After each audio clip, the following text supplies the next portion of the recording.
Good afternoon, everyone. My name is Kelly Wicker, and I'm the director of the Science and Technology Innovation Program here at the Wilson Center.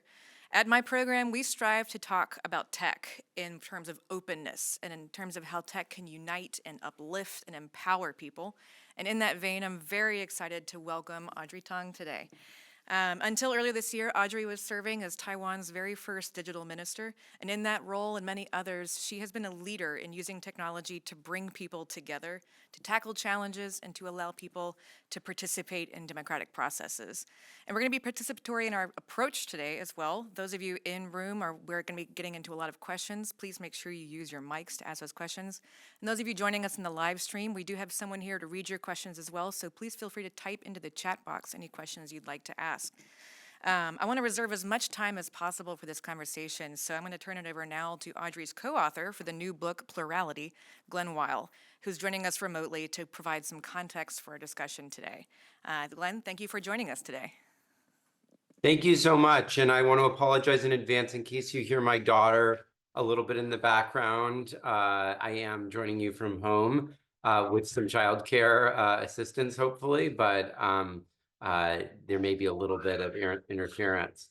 So it's my honor to join you guys. I'm sorry I can't be there in person again. Childcare and so forth intervenes. But I'm delighted today to tell you about a book that Audrey and I wrote together, but not just together. We wrote it with a community of dozens of other people around the world.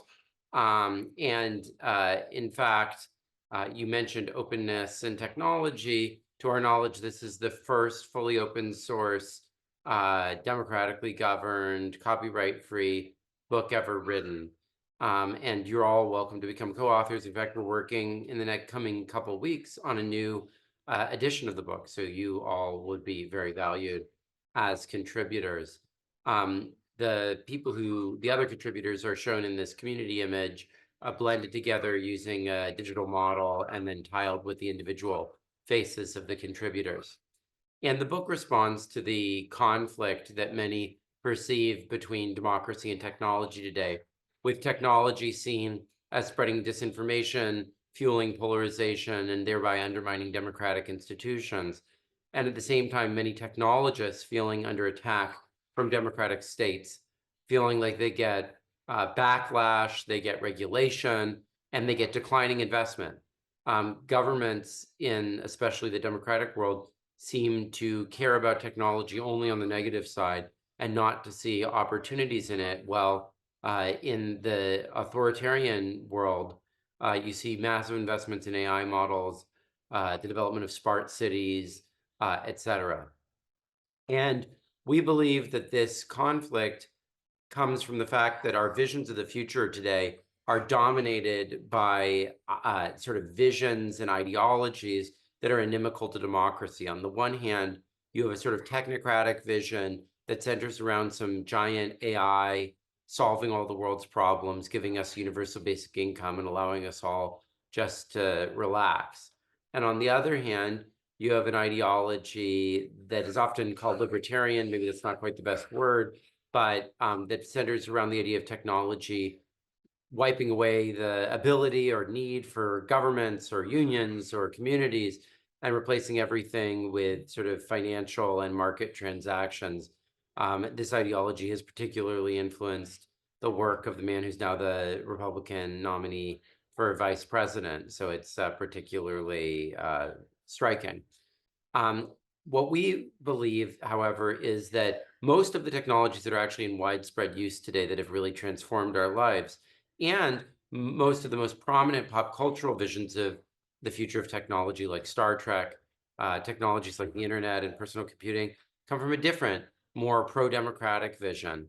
And it's the goal of this book to try to develop and articulate that vision. So rather than just guiding culture or tools that we have, it can help be a way that we articulate the future of technology and think about it publicly. And in doing that, we're very much grounded in a real world experience of Taiwan's digital democracy, where back in 2012, a movement called gov-zero, G0V, got started, which downloaded government websites and uploaded improved versions of them at .g0v instead of .gov and shamed the government into adopting them, something that became so popular that they appointed Audrey as minister in charge of that process of importing social innovation into the public sector, something that allowed them to have the world's best performance against the COVID pandemic and with mask apps that were designed by the civil sector, with contact tracing systems designed by the civil sector, and allowed them to have the lowest death rate without lockdowns and second highest economic growth rate in the world. At the same time, they use the similar types of approaches, not just to address biological infections from across the straits, but also informational ones. Conquering the infodemic to have, despite the highest rate of incoming dis and misinformation in the world, the cleanest, fairest, freest, according to many observers, elections in the world in January, and actually a stronger performance for the party that was on the opposite side of those interventions than had been expected in the polls and the lead up. And they did it all through civil society, organized collective action to, in a fast, fun, and fair way, respond to those informational interventions. They also healed the polarization that those things can cause using alternative structure of social media called vTaiwan, Polis in the US, now implemented in X, Community Notes, and in YouTube. Increasingly, this idea of bridging-based algorithms, where you surface the disagreements that people have, but then highlight, rather than the things that reinforce those disagreements, the things that bring people together across those differences. And these accomplishments don't just show up in these particular programs, but in the statistics. Taiwan is now the highest median income at PPP country in the world, with more than 10 million people. It exports about 50% of its GDP as digital technology, making it by more than a factor of 2 the most tech-intensive economy in the world. And where many see technology-driven growth fueling inequality, we actually see a decline in inequality over the last decade in Taiwan. And while democracy is declining in most countries around the world, Taiwan has risen now in many indices to being the most respected democracy in the world, or at least in Asia. And yet many people react to this by saying, well, it's a small island and they all speak Chinese and they're Asians anyway, so they probably get along with each other, blah, blah, blah. But if that's your reaction, you should look at their legislative yuan, their Congress 10 years ago. It was occupied not for 3 hours, but for 3 weeks by protesters. And that actually launched all of these reforms. But even a decade after these reforms, you go to the rally of the opposition party, the KMT, and you see this flag, this Taiwanese flag. But if you go to the ruling party's rallies, it's nowhere to be seen. You only see green rainbow flags and pictures of the island. So you're in a situation where the ruling party of the country doesn't even recognize its name and flag. It's as if you have the Republicans waving the Union Jack and Democrats waving the Stars and Stripes. That's how deep the political divisions run. And you have similar things in religious divides. So it's the second most religiously diverse country in the world. And one of the only wealthy jurisdictions where religious observance is actually on the rise. And in ethnic and colonial terms, it's one of the most complicated places in the world as well. Until 1600, only Polynesians were living on the island. It was then colonized first by Europeans, then by 2 different Chinese empires, then by the Japanese, and now has been in this sort of stateless, ambiguous status for the last 70 years. And you would think that all these differences would cause explosions of, violence and civil conflict. But I think the way to think about this is that, it used to be when we saw eruptions of fire from the ground, we tried to put them out. And now we drill for oil underneath them. And I think in the same way, where the Taiwanese see the eruptions of diversity, they see the opportunity for co-creation. And that is really the idea of plurality. It's captured by this idea from Star Trek. You'll often see us giving the Vulcan salute for this reason, the Vulcan philosophy of infinite diversity and infinite combinations, which is the idea that all truth, beauty, and growth come from the intersection of the unlike. And we represent it by this symbol of two intersecting squares, which is a Unicode character. So you can type it on any keyboard, but it's not associated with any particular culture. So it bridges many of those things. And the word plurality comes from the work of Hannah Arendt, who used it to describe the basic human condition, that it is neither it's not atomized individuals in a social whole that make up the world, but rather diverse intersecting groups that make up both the social fabric and the allegiances that define our personal identities. And we associate it also with the work of Danielle Allen, the contemporary American philosopher who defines the idea of a connected society, the ideal we should aspire to, as one where we harness as much as possible of the energy of diversity for growth rather than conflict. And we represent that by these rainbow that's at the center of the intersecting squares. And finally, we associate with Audrey's work in Taiwan, where she argued that the fundamental role of digital technology is to build the engines for harnessing social diversity, just like industrial technology built the engines for harnessing, low entropy states, potential energy in fossil fuels, and nuclear did so for the atom. And we represent that by these two symbols in traditional Mandarin, shu wei, that mean both digital and plural at the same time. And they're written in a font that was actually developed by high school students participating in the civic education curriculum that was built in Taiwan and contributing this font that they co-developed to the Taiwanese government, which now uses it. So that's plurality, and we see it as being grounded in the digital world fundamentally in creating a set of open protocols that represent human rights viewed from this perspective, where people are part of multiple social communities, and that grounds their identity. So they need identity systems that ground them not in some universal biometric, but instead in their shared affiliations in a diversity of communities. You need ways of groups to communicate that protects their collective rather than individual privacy, data sharing and compute sharing things that protocols that allow them to manage those common assets. And we need ways for people to universally access those systems so they can all enjoy those rights. And on that foundation, we can build this ideal of collaboration across difference. Of course, that's a challenge because people, it's always going to be easier to connect and work deeply with a small number of people who you're very similar to. And of course, there are modes of interaction like intimacy that do that. But when you need to connect to people who are very different from you, and many people, we tend to use thinner ways of interaction like capitalism. And there's a whole spectrum of current interaction modes that go in between those: conversations, bureaucracy, voting, et cetera. And the goal of plurality is at every point along this trade-off to push back the trade-off between depth and breadth of collaboration. And let me give you two very different examples of what I mean by that. So right now, there's very active work on brain-to-brain communication that would allow people to directly share their internal sensory experiences, which would allow a deeper form of connection than people have ever had, even in intimate relationships.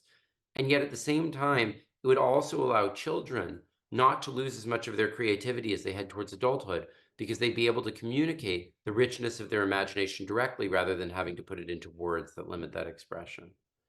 On the opposite end of the spectrum, there's a very simple voting approach called approval voting, where rather than just choosing one candidate and so being forced to vote for the lesser of two evils, people can vote for as many candidates as they want, so that the candidate chosen has much more consensus than just 50% support. And yet at the same time, much more broader diversity of candidates can run, because people will be able to vote for multiple of them at the same time, and not therefore act as spoilers. We believe that these tools are not just applicable to like formal nation state democracies, but to every sector of the economy. They can transform healthcare by allowing better data sharing to help cure diseases. They can transform the workplace by allowing people to have much stronger remote workplaces. They can transform media by reimagining the way that we serve content to highlight people's differences and bridge them rather than harnessing them to sell advertisements. And they can allow us to honor the environment by allowing it more political organization and communication with natural features directly. To support this, we believe that it's critical to reimagine how we think about tech policy. Taiwan sits at the intersection of the Eurasian and Pacific continental shelves. And as those rub up against each other, you get, of course, earthquakes, as you saw in April. But the point on the top of Taiwan, also called Yushan, the highest peak in East Asia, moves up by a centimeter or so every year. And in the same way, the diverging approaches to tech policy in Europe, the US, and China intersect in Taiwan, I think, to create something quite special. In Europe, there's a very strong emphasis on regulation to defend human rights. In the US, on decentralized entrepreneurship, and in China on state investment. And Taiwan's been able to combine those to actually use state investment to empower entrepreneurs to support human rights rather than just pursue profit. And I think spreading that vision is critical to the future. And that's a movement that has inspired people all around the world, in the cultural sectors, in the business sector, in technology, and in business, and in research. You have filmmakers like Joe Gordon-Levitt building films around these ideas. You'll see a trailer shortly for one that I was executive producer of. There was a novel version of the book by a best-selling author that came out completely uncoordinated with us the same day our book came out. And there's incredible museum in Japan that's building exhibits around this. There's an attempt right now to buy TikTok and to convert it into a plural platform that Audrey and I are going to a meeting about tomorrow. There's Anthropic, which is crowdsourcing using these tools, its constitution. There's someone who came close to winning the governorship of Tokyo with just a month of preparation, harnessing the same tools to build his platform. And there's governments in India, in Argentina, in Germany, all investing in open source solutions to identity, new ways of voting, etc.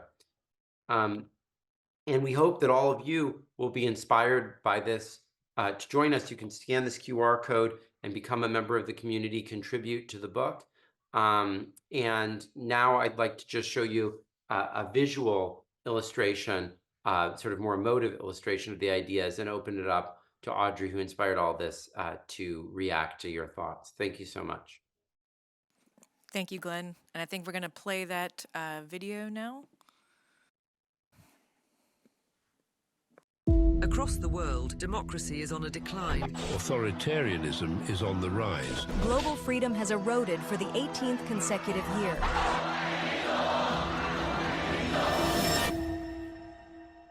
Audrey Tang, what is your greatest hope for democracy across the globe? That people see democracy as a social technology, something that people can construct together, that they can improve in the here and now. We can code up political systems.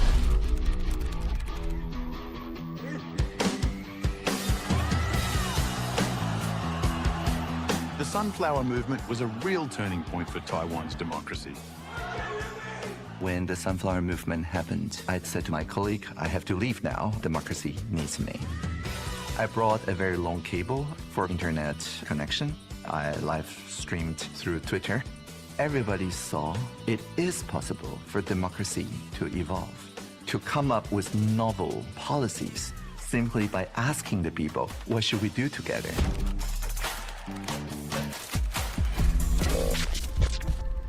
I was born with a heart defect, and one day I just fainted. I woke up in a hospital And they told me the hole in my heart has grown. I could die. This awareness that everything can be reset tomorrow reminds me of Taiwanese democracy. We can't lose our democracy just with a couple missiles. I think there's a lot that the world can learn from Taiwan. The US is running on a 250-year-old operating system. There is a strong desire to move beyond this and properly rethink from first principles. What would democracy in the 21st century actually look like? We can make the government more open to the public. It'll be easier for people to access the data, to analyze it, transparency. Audrey has created the opportunity to make Taiwan the most exciting constitutional democracy in the world. I think it's a very critical moment. China really wants to invade Taiwan. 祖国统一是历史必然。 You're sitting on a place that is the flashpoint if there's going to be World War III. And yet there's calm in the eye of the hurricane. And that calm, I think, emanates from all that Audrey's done. We can become co-creators of our democratic system, reconfiguring society in a way that is more transparent, more inclusive, more fair.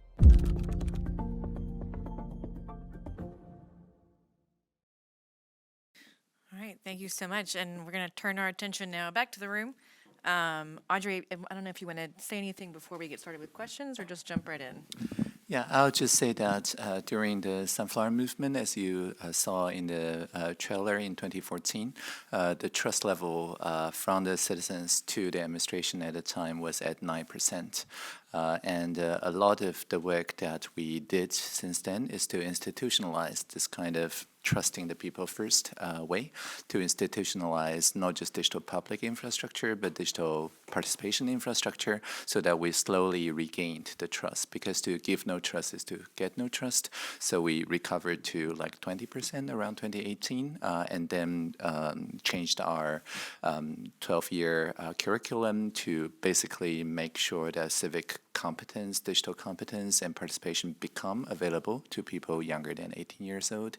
And then gradually it became like 30%, 40%, and during the pandemic, more than 70% trust.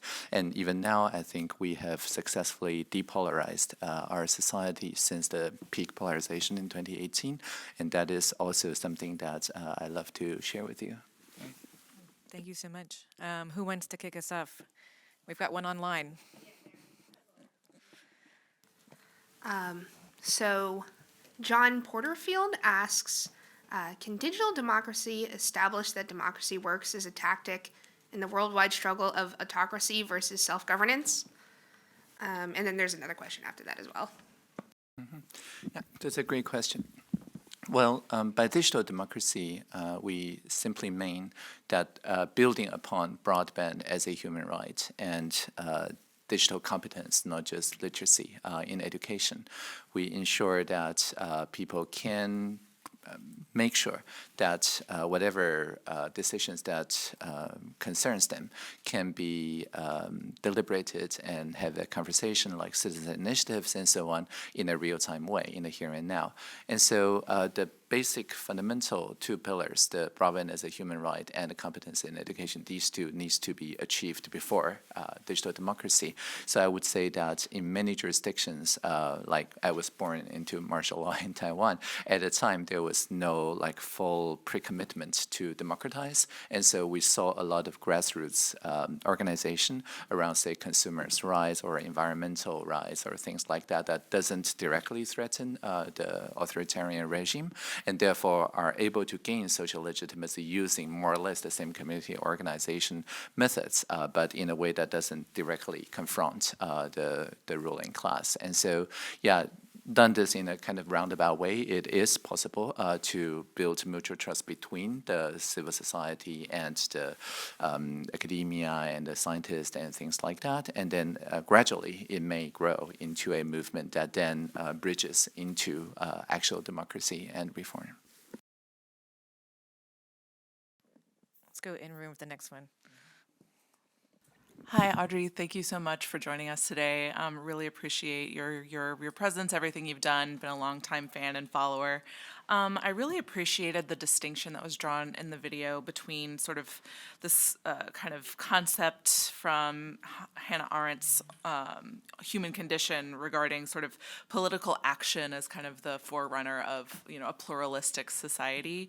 And so kind of to that point, I wanted to ask if you could sort of lay out how you think about the distinction between this kind of social digital democracy, the self-organized plural kind of form of digital participatory democracy, and what we kind of tend to think of when we think of engagement in political processes via digital means, which is kind of social media platforms, which tend to do the opposite of this plurality concept and sort people into, isolated communities and drive polarization. Yeah, definitely. And a great question. Thank you. I think the antisocial tendencies of social media is by now very well documented.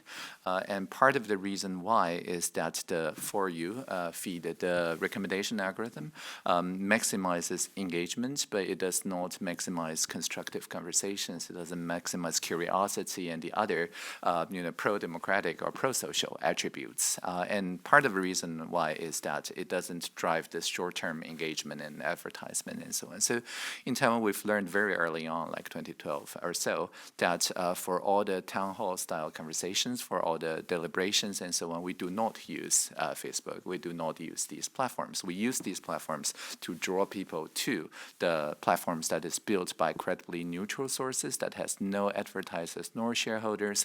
For example, PTT, which is a National Taiwan University Computer Club maintained open source Reddit-like public sphere, but it is not owned by any shareholders or advertisers. It's supported by basically academic grants, right, from the National Taiwan University. The same can be said for the gov-zero movement, which is supported mostly by the National Academy in terms of logistics for the past decades and so on. And so we have found that if you have these credibly neutral open source public square, then they tend to be more pro-social. And because it's open source, people can actually have different front ends, different recommendation algorithms, if you will.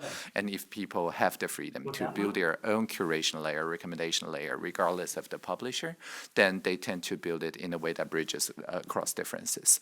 Now, X.com have adopted, as Glenn said, a little bit of that into the community nodes, but community nodes is not the default experience, right? The default experience is still the X.com For You feed. And so it's a kind of band-aid. I mean, it's good, it's open source, but until such a day where we can have a default experience that is built upon such bridge-making algorithms as a first-class front-end to X.com, I would not say X.com is a pro-social media platform. Yeah. And also, I'm going to make you identify yourself. Oh, I'm sorry, I totally forgot. Just so we know. Oh, right.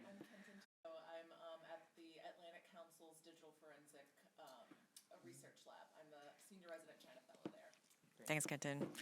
I know we have another one online, so we'll go back online for the next one. Yeah, so Victor, who is a service design lead with the CDC, said, you mentioned Taiwan is the most democratic Asian country and has had decreasing income inequality over the last 10 years. Can you share what measure of democracy and income inequality you are using?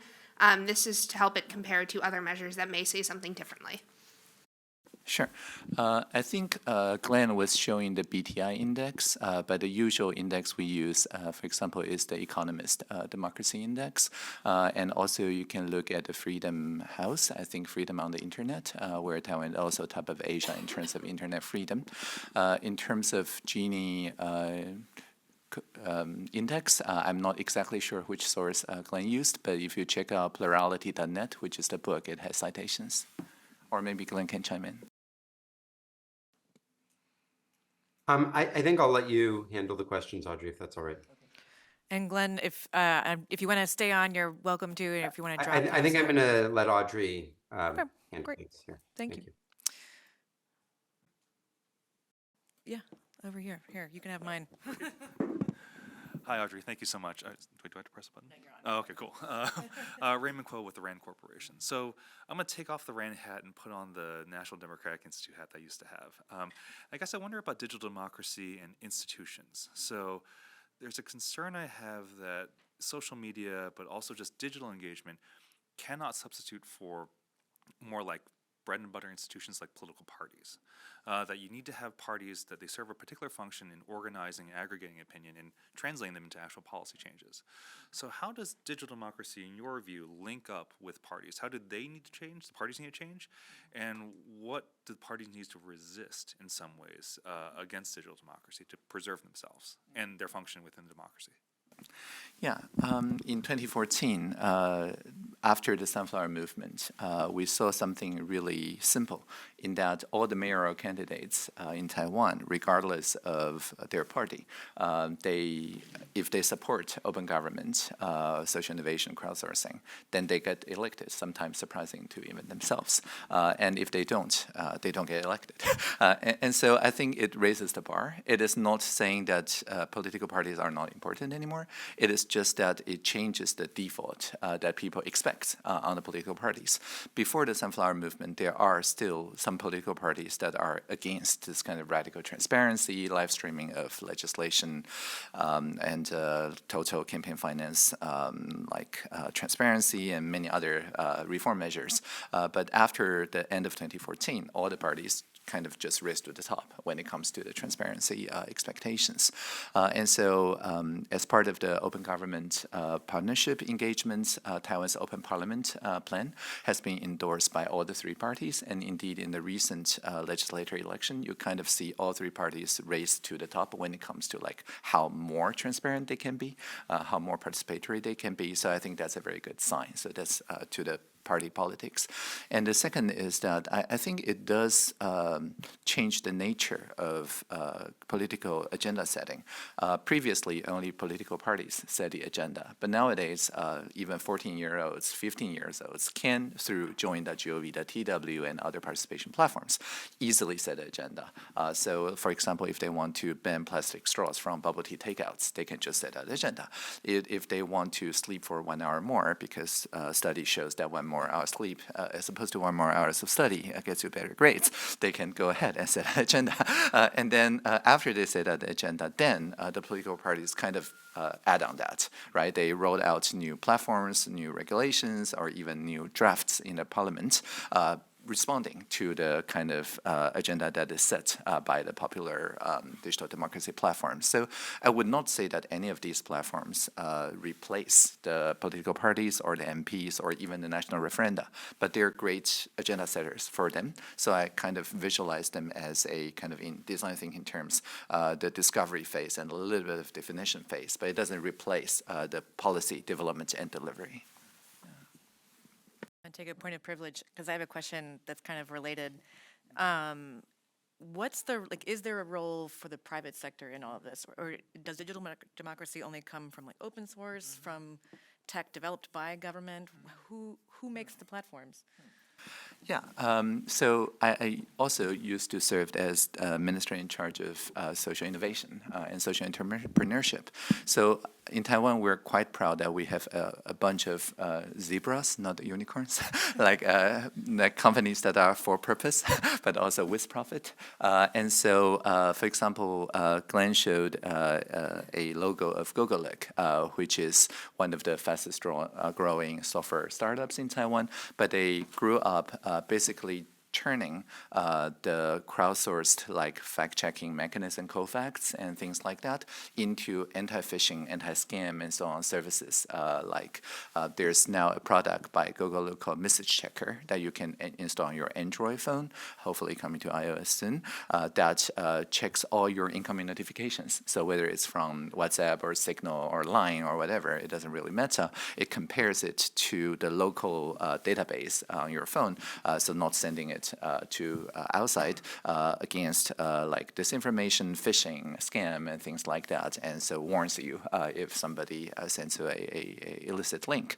But the underlying database, the collaborative fact-checking, is done by the civil society. It's a gov-zero project where people can long press any incoming end-to-end encrypted messages and say, this is probably a scam, or this is probably disinformation, and then people can, like Wikipedia, add to the crowdsourced fact-checking database. So you see see a kind of civic infrastructure that is built by the social sector, but then you see the private sector like Trend Micro or GoGoLook and so on working as downstream providers like Linux distributions that then ships this as products that a lot of people use. So it is something that is, again, the agenda is set by the civil society, and we do not want a single private sector company to basically play the fact-checking role, right? So all these like public participation lives in this social sector, but because private sector taking a better user experience and so on can package it into something that a lot of people use now. Yeah.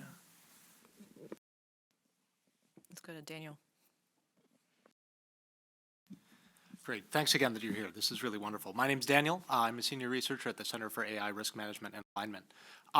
And I think a lot of impressive stuff has been done, and you guys have done such a good job of explaining it. And I noticed sort of two pieces to that. One is that these really concrete building blocks that you have. They're processes, tools, sort of rhetorical packages. But then there's also like this sort of connective secret sauce of what seems to me like communications norms or sort of cultural expectations. And I was wondering, there seems to be, in my mind, a little bit of a chicken or egg question. You know, if a country wants to emulate Taiwan, do you build the building blocks first, or are those born of changes in norms, or is that sort of a dialectic where those go back and forth? So I was wondering if you could speak to that sort of chicken and egg problem of tools and norms. Yeah, we had the same challenge in bootstrapping this in 2014. I mean, it's not easy when the trust level was 9%, right? So obviously, we didn't start from a national participation platform. That never works as a first measure, all right? So as I mentioned, it is the mayoral candidates like Cohen Je in Taipei City or William Lai, now our president in Tainan City, running with these as their platforms. And they, I think, tried like very small scale, like district scale, and in which it's far easier to install a new norm, like participatory budgeting works very well on the smaller community, but very difficult on a national scale, right? And so they tried all these for like 2 years or so. And then with the help of the facilitators, of the deliberative democracy people, and so on, the civic tech people, then gradually the building blocks start to form. And then we uplifted some of that, not all of that, into the national level starting 2016-17. So nowadays, of course, we can afford to do like nationwide sortation-based citizen assemblies online. It's now very easy for example, deepfakes and so on. Just this March, we convened a alignment assembly online where we sent 200,000 SMS to random numbers in Taiwan from the 111, which is the official number. So people see this SMS that they know is the government sending them a survey asking, what do you think about information integrity online? And then they can just type a survey, and then we invite 450 of them, stratify random sampling online for face-to-face, video conversations in 45 rooms of 10 people each. And rooms are auto-facilitated, that is to say not human-facilitated, and using language models and so on, we can very easily take group selfies that highlights differences and aggregate into nuanced statements. And once they coalesce into something that people all agree with across the rooms, for example, that if Facebook does not require digital signature for the advertisement posted on it, and somebody get conned for $1 million because of celebrity or something, then Facebook is now in Taiwan liable for that $1 million. So they have to implement very strict KYC and so on. And that law passed a couple of months ago, so just 3 months after the initial alignment assembly consultation. So when the trust level is high, you can afford to do things like this. But if we took that 10 years ago and run it in 2014, I don't believe that would work. So it needs bootstrapping from a smaller scale, community scale, until there's a generation of people, like when they're 15 years old, they participate in it, and now they're 18, they take this for granted. Like, this is how democracy works like. And then they can work with their parents, their grandparents to kind of coach them into this new way of engagement. Yeah. I think I saw someone, we'll go Liz and then we'll go Bruna after that. Hi, thank you. So my name is Liz Newberry. I am the director of the Serious Games Initiative here and also a senior program associate with the Science and Technology Innovation Program. Spoiler, we're in the room. I had a similar question to the norms, and particularly norms that tend to escalate or tend to at least transfer from society to online environments. And this is around especially those who are traditionally underrepresented in both our society at large, or whose voices are not amplified as much in society at large. So how can we take lessons from either the Taiwan or the Plurality framework, sorry about that, everyone, to help support those sort of gender minorities, racial minorities, and those who are traditionally underrepresented in these sort of dialogues?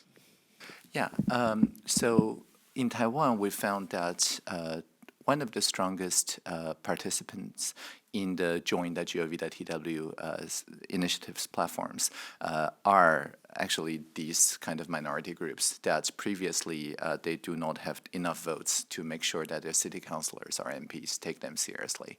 So we have really strong initiatives that comes from these corners because they only need to get 5,000 votes. It's not like a referenda where they need to have like tens of thousands or hundreds of thousands of signatures. So we have, for example, I remember one initiative very early on in Hengchun, so in the very south part of Taiwan, and they were saying that they want the helicopters to be deployed there, the Black Hawk helicopters, because they do not have sufficient ambulance, car, or whatever transportation capabilities, and then they have a real difficulty in retaining the medical people or nurses and so on in that particular place because it's a popular touristy destination, but there's not a lot of support for the local training of nurses and doctors there and so on.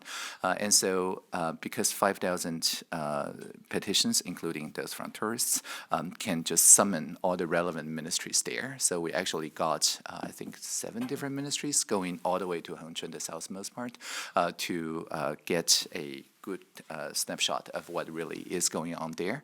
And then we worked out quite a bit of infrastructural requirements, including telemedicine, but also including the kind of supporting structure that's needed to kind of, if needed, fly the doctors here or connect the doctors here instead of sending the people from ambulance to the main hospitals and so on.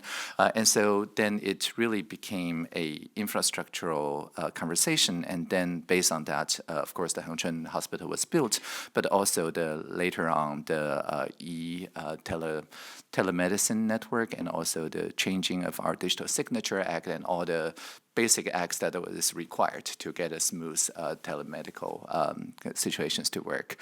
And so I think empowering people closest to the pain instead of asking them to kind of write in PowerPoints or write, online or so on, to basically just have a way to signal that there is something that people really needs closer to the pain, and there are a lot of like remote islands in Taiwan and so on that shares the similar pain and have a way to resonate across those, usually not joined together by any community organization ways online. That I think it's sufficient. As long as we pre-commit to bring the relevant ministries there, then the ministries can turn that into like infrastructural work.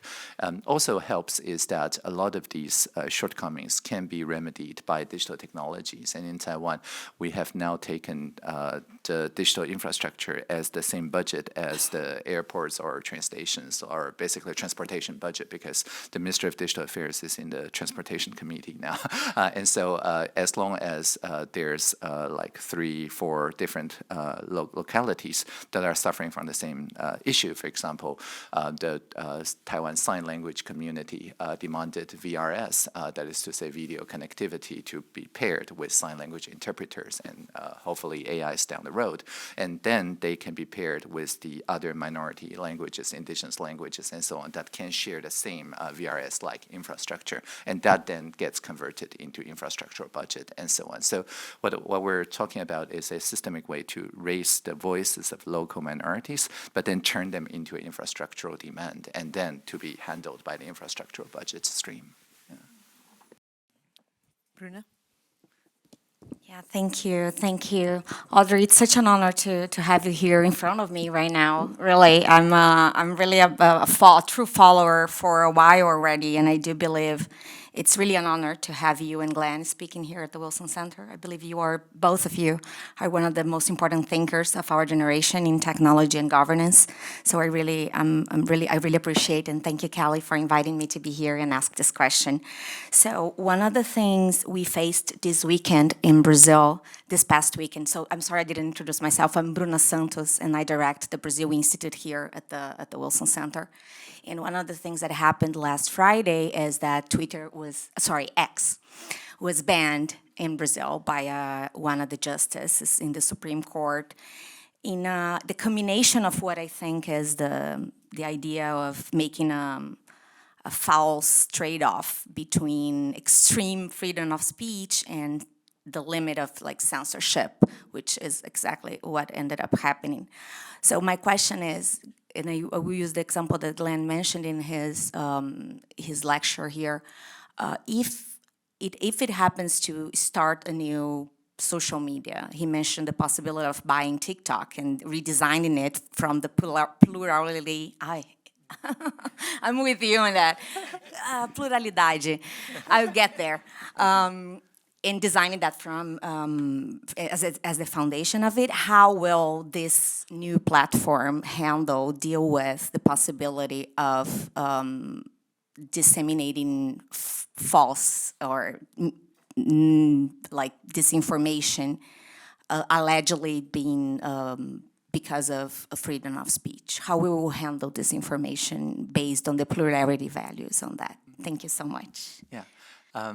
The community nodes algorithm, which is adapted from the Polis algorithm, is very simple.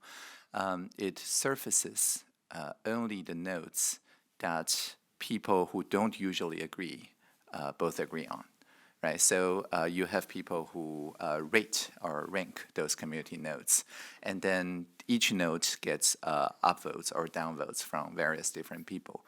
And then the algorithm, which is open source, looks at how these people usually agree or not with each other, and so they're clustered. And then if a bridge that bridges across two groups that usually disagree with each other, then that bridge gets a bridging bonus. It floats more to the top. If there's a kind of very long bridge that bridges across people who almost never agree with each other, then that gets displayed almost immediately. So this is the general idea of the bridging system or bridge-making algorithm, is that it surfaces uncommon ground, unlikely consensus. So if you sort a social media posts or comments or so on based on such bridge-making attributes, then almost by default, the first comments you see, the first posts you see, are the ones that are depolarizing, that are basically contributing to the epistemic commons, basically letting people understand that despite all our differences, we still agree with most of the things with most of our neighbors most of the time. Unlike the current sorting algorithm of X.com and many others more antisocial corners of social media that highlights the polarization, right? So I think one of the main design criteria for such bridge-making systems is how much people can discover that even across people who have very different opinions, are there kind of common ideas, common memes, common vibes, common hashtags that brings people closer. And then based on that common meme to kind of heal the community a little bit. And so part of the People's Bid idea to buy TikTok is just to decouple the publishing and the curation parts of TikTok. Currently, if you post to TikTok, you have to view it from TikTok. There's no way to view it from other recommendation systems or other front ends. But if you think about, for example, podcasts, you can publish on one platform and then listen to it from another platform. The same goes for email. The same goes for instant messaging after the Digital Market Act from EU. Now they have to interoperate somehow between the gatekeepers. And so if you think social media the same way, like if you post to TikTok, and then there's a separate layer where you can mix and match those recommendation systems algorithms. And those that develop the bridge-making potentials are the default viewing experiences, basically. Then you can think about then communities starting to tune those recommendation systems based on their shared values and so on. And then each community can then curate their own vibes, so to speak, without losing the connective tissue between communities as enabled by those bridging algorithms. So this is a very nerdy overview, very geeky overview, but the main idea is that you can sort across the kind of constructive signals that brings people closer, or you can sort as Twitter X does now, which is the polarized engagement metrics that drives people away from each other. Let's go back in the corner back here. Hi, Akash Wasil from the Center for International Governance Innovation. Audrey, one thing I've been thinking about recently is what the United States can learn from case studies abroad. And so my question is, for US policy folks who are working on tech policy issues, what are the lessons learned from your experiences in Taiwan that you think can be most readily implemented in the US? And are there any things about your experiences in Taiwan that you think wouldn't translate well into the US context? Yeah, I think the main idea of citizens' initiatives or sortation-based deliberative democracy to talk about emerging issues and collaboratively design, like liability on social media platforms and many other things that we just talked about, I think that transfers quite well. Maybe not immediately at the federal level, but at state level, we have seen promising developments. I think California is at the moment working on a deliberative platform just like that for these issues. And so I think I'm quite cautiously optimistic that these platforms, once they become the norm, can help depolarize and heal the people. As for what does not translate well, well, I think without a like sunflower movement-like peak experience, it is unlikely that all the political parties will just suddenly pivot and race to the top when it comes to citizen participation and transparency. So maybe there's no like immediate mapping to party politics, but I think that that's fine, because even if you just tackle like administration issues when it comes to like AI harms, social media harms, emerging technology harms, as we did in 2015 before I became digital minister. Still, for those emerging issues that does not really touch the kind of core partisan divisiveness and so on, there's still a lot of norms to be done. And I think it's easier to start small and trusting people on these emerging tech things than just saying, you know, everything is up to deliberative assembly or everything is up for jury and so on. I think that is maybe a step too far. So I wouldn't say that you have to adapt the entire package. Think of it like tool chain, a toolkit, and then just start to apply it on places where there's a urgent need for clarity and there's no clear ownership when it comes to like which department or which ministries own it. Usually for these like open-ended emerging issues, these methods work best. Okay, I know I saw Jennifer, and then we're going to go over here. Hi, my name is Jennifer, and I'm with the China Environment Forum. So part of my research when I look at Asia, I always see Taiwan as like a leading space in Asia when it comes to environmentalism and sustainability.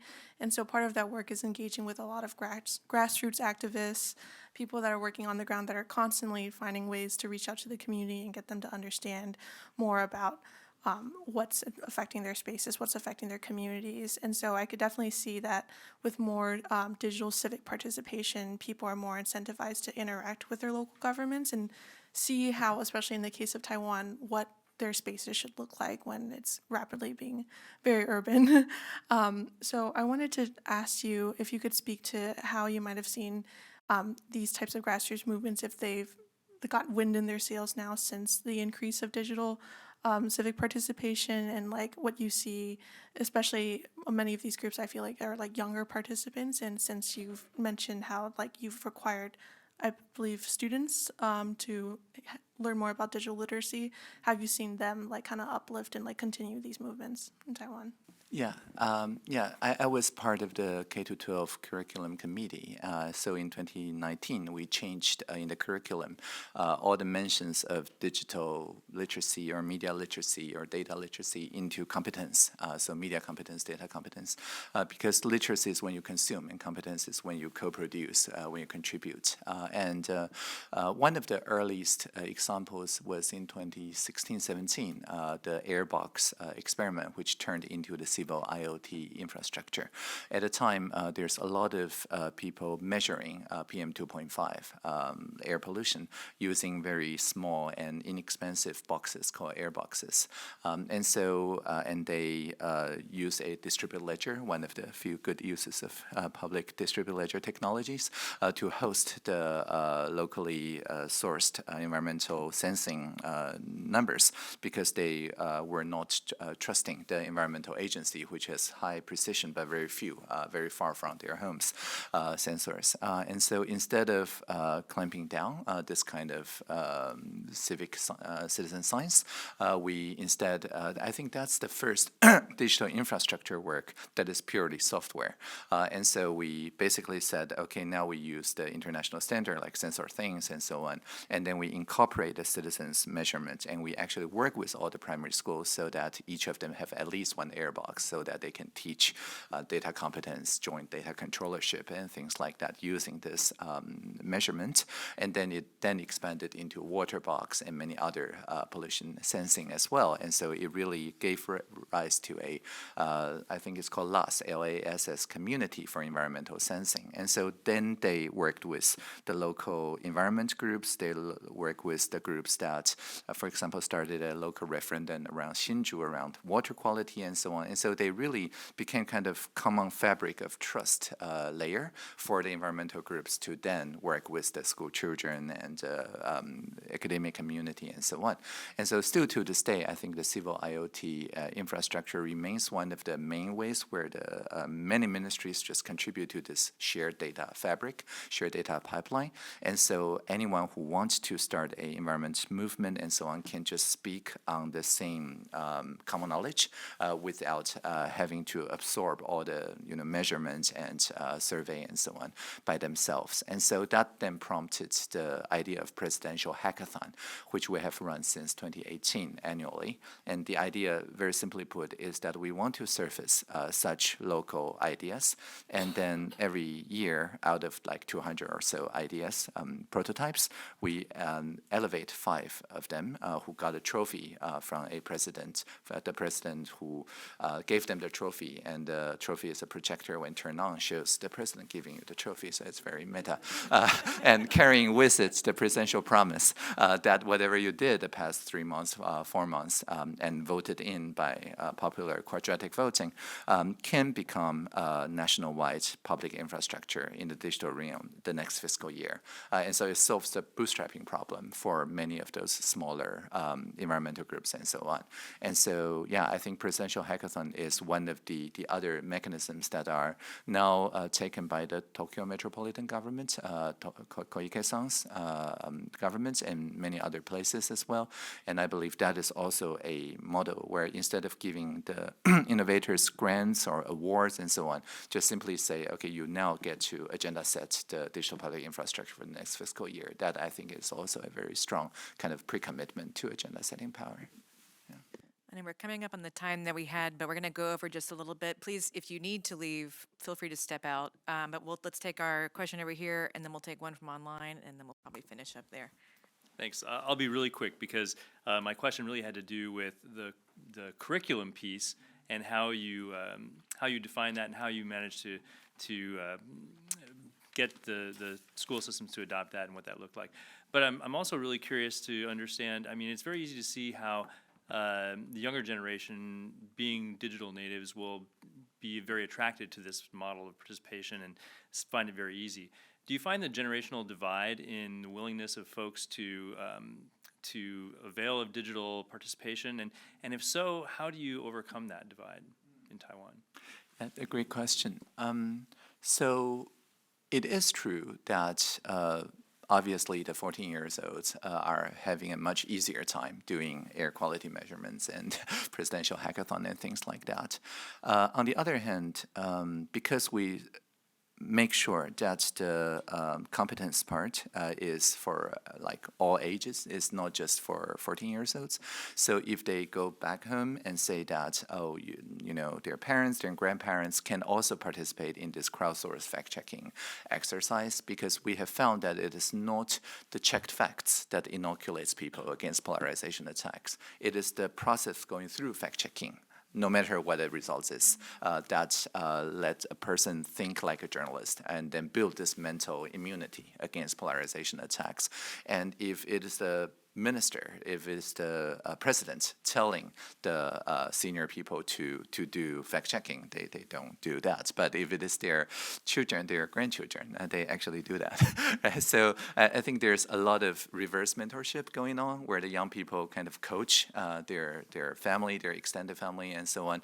And I think as long as we have good broadband service, we have broadband as a human right, and so on, as long as the participation does not require the use of a lot of keyboard or typing, but can instead use voice mode and other like video and so on, we do see like a very good participation rate. In fact, in join the gov.tw, the national participation platform, the most active age brackets, I believe, are like 16 and 17 years old on one side, and around 60 and 70-year-old on the other, because they both have more time on their hands, I'm sure, and also cares more about future generations. And so almost like when they turn 18, they kind of graduate a little bit and just, you know, go back to voting only or something like that. But they have very good intergenerational solidarity. So I do believe that this kind of intergenerational solidarity only happens if the state does not do any of those top-down things, but instead rely on the civil society when it comes to fact-checking, when it comes to a lot of kind of domestic counterpolarization forces, and then people feel like their duty to contribute to a more healthy information ecosystem. All right, Kristen, give us one more from online. So Rebecca Auberg, Rebecca, I hope I pronounced your last name correctly, who is an inclusive civic engagement consultant, asks, as the project was taking shape, how did you identify and address potential harms to persons who participate in systems that use this approach? Were there any groups that you identified as experiencing additional risks? And how did you ensure their continued safety? This is a great question. From very early on, we measured like the people who participated in those collaborative meetings, but also why people choose not. Like if they're in a power asymmetry, if they feel like their anonymity or pseudonymity is being compromised by participating in such platforms. Like if they want to set the agenda as a whistleblower, but do not want their identity to be revealed, and so on. All these, and also if they feel they suffer from epistemic injustice, in which that the language they use or the metaphors they use, the stories they tell are not being recorded properly, and so on. So we have all these measurements. I think one of the good thing is that these like citizen initiative or collaborative meeting or presidential hackathon are never replacing any existing engagement or consultation or existing democratic processes. So we're not saying that we use digital to replace this existing way of engagement. So they can still still go back to the more like time-honored or trusted way of participation that is purely analog if they want.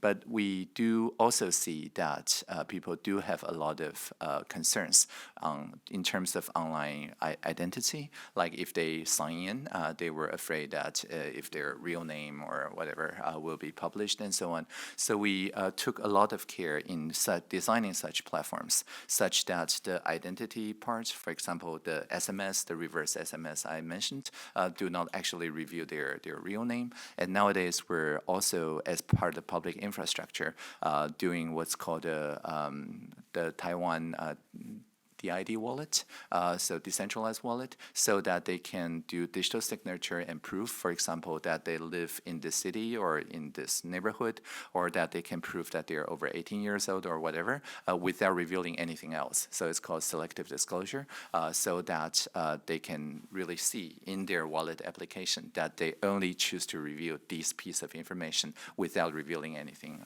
more. I think the EU is also trying out the EU decentralized wallet to basically do the same thing. Australia is doing the trust exchange, the same idea. So I think this kind of minimized exposure and selective disclosure is a good norm to push if people are afraid that in digital realms they will expose too much to this kind of online conversations. But this is a space that is very much worth still more development, and also using the more advanced privacy technologies like zero knowledge and so on from this point onward. We still stand to improve a lot. Well, thank you so much. I think I have a closing question, but also would love to give you the opportunity to say anything that you'd like to say that we didn't get to highlight here. But first, the question I'd like to ask is, you talked about so many cool things that I wish we could see here. Is there a keystone policy or a keystone piece of legislation that unlocks the door to this, or is it really more about that moment you talked about with the sunflower movement? Yeah, that's a great question. I think even without the sunflower movement, because we have credibly neutral organizations, as I mentioned, like in the National Academy or National Taiwan University, operating their own digital public spheres, digital public spaces, I think that is probably the anchor that a lot of the sunflower movement and the NGOs and so on just hooked on. If all we had to work with is private sector like Twitter or Facebook, then it is not that easy to repurpose those systems into open source situational applications as we did during the sunflower movement. We only were able to do that because people trusted the digital public spheres that are already open source and already amenable to this kind of fork and merge initiative. So I think a commitment to have open source community maintained, credibly neutral spaces. I think that is very important. Taiwan has been doing that since the turn of the century with the Open Foundry and Creative Commons Taiwan and many of the open source cultures in Taiwan. And I do believe that at a community level, there are many very similar initiatives in the US also. It was just that the public sector or the state government did not immediately say that is the public square, that is the public town hall that we're going to work with, right? So I think a closer connection between the civic tech and the kind of democracy engagement people is the keystone. And then with or without sunflower movement, I think it just accelerates the adoption rate. It is the right way to go when it comes to bringing together the social innovators on one side and open government people on the inside, the reformers on the inside. So to close, I'd like just to share this idea that to give no trust is to get no trust. We started radically trusting Taiwanese citizens 2014, 2016. It didn't, initially they don't all trust back, right? There's still a lot of awareness and so on. It really paid off in 2020 when the pandemic happened, when we already have the relationship muscles that then enabled the mask map, the visualization of PPE availability, and also the civil society design of the contact tracing system that is privacy preserving, and that held fort until I think the first wave Omicron. So without the mutual trust that is built in the past 4 or 5 years before the pandemic, then that co-creation would have never happened. But initially, if you trust people, they take a while to trust back, and that is entirely normal. And so just to give no trust is to get no trust, so to give trust and have a little bit of patience, I guess. Thank you so much for your time today, Audrey. It's been a wonderful conversation, and thank you all for joining us both in the room and online, and we will see you at the next event. Thank you.